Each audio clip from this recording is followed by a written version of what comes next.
এই নারী নীতি প্রণয়নকারী এরা কারা? এরা কোথা থেকে আসছে? ওই টান বাজারে জন্ম হওয়া লোকগুলি, ওই টান বাজারে জন্ম হওয়া নারীরা একজন ভদ্র বিশিষ্ট সতী নারীদের আইন প্রণয়ন করে কিভাবে? ওই নারীগুলি আমার স্ত্রীর আইন প্রণয়ন করে কিভাবে? ওই নারীগুলি আমার মায়ের আইন প্রণয়ন করে কিভাবে? ওই নারীগুলি আমার মেয়ের আইন প্রণয়ন করে কিভাবে? আমার মেয়ে সতী, আমার স্ত্রী সতী, আমার মা সতী, সে একজন নারী।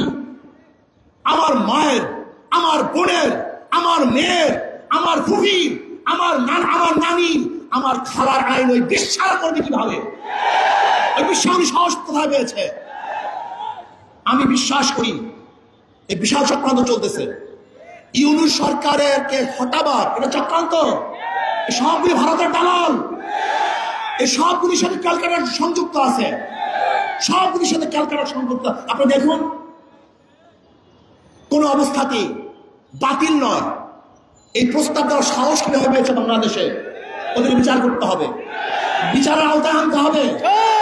এই ঢাকার বুকে প্রকাশ্য বিচার করতে হবে, যেন ভবিষ্যতে এই ধরনের কোন প্রস্তাব আনতে কেউ সাহস না পায়। আমার মেয়েকে, আমার বোনকে, আমার ভাগ্নিকে, আমার মাকে বেশ্যা বানাবার যারা চক্রান্ত করতেছে, ওদের চেয়ে বড় শত্রু আর কেউ হতে পারে না।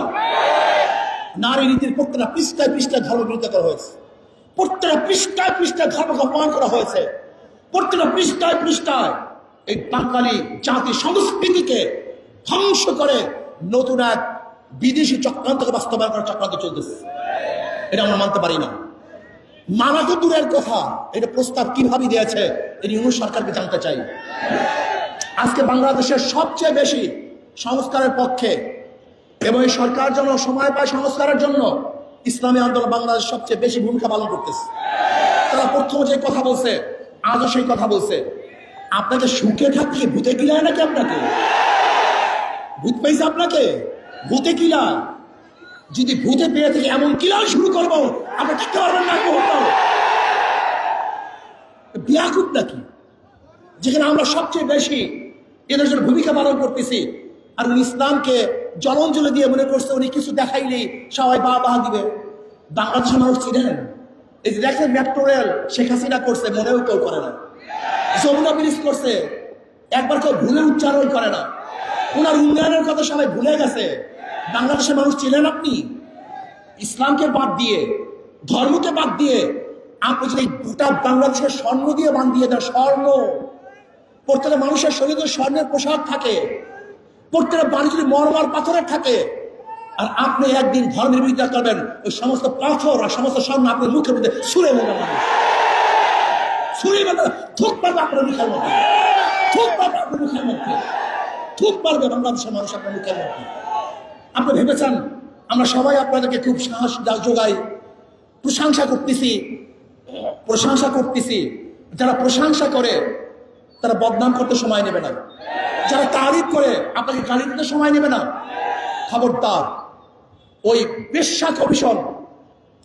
বেশ্যা কমিশনদেরকে আমাদের আইনের আওতায় নিয়ে আসেন, ওদেরকে বিচারের আওতায় নিয়ে আসেন। আমি অভদ্র ব্যবহার করতেছি, অভদ্র ভাষা ব্যবহার করতেছি অভদ্রতার জন্য। এখানে আমি কোনো সুভদ্র ভালো ভাষা ব্যবহারই করতে চাই না। প্রিয় ভাইয়ার আমার, আজকে বাংলাদেশকে নিয়ে গবেষণা ষড়যন্ত্র চলতেছে। কেউ নির্বাচন সংস্কারের বাহিরে নির্বাচন হবে না, আগে সংস্কার হবে তাহলে নির্বাচন হবে। মার্চ ফর ঢাকা, আমরা অচিরে মার্চ ফর ঢাকা ঘোষণা দেব। কারা সংস্কারের পক্ষে আর কারা বিপক্ষে, ইনশাআল্লাহ জনগণ ডিসাইড করবে। আগে সংস্কার হবে, আগে নির্বাচন হবে, জনগণ সিদ্ধান্ত গ্রহণ করবে। অচিরে আমরা মার্চ ফর ঢাকা করবো, লক্ষ লক্ষ কোটি কোটি মানুষ ঢাকায় জমা করবো। আগে সংস্কার হবে, তারপর নির্বাচন হবে। সংস্কারের বাহিরে বাংলাদেশের মানুষ নির্বাচন মানবে না, মানতে পারে না।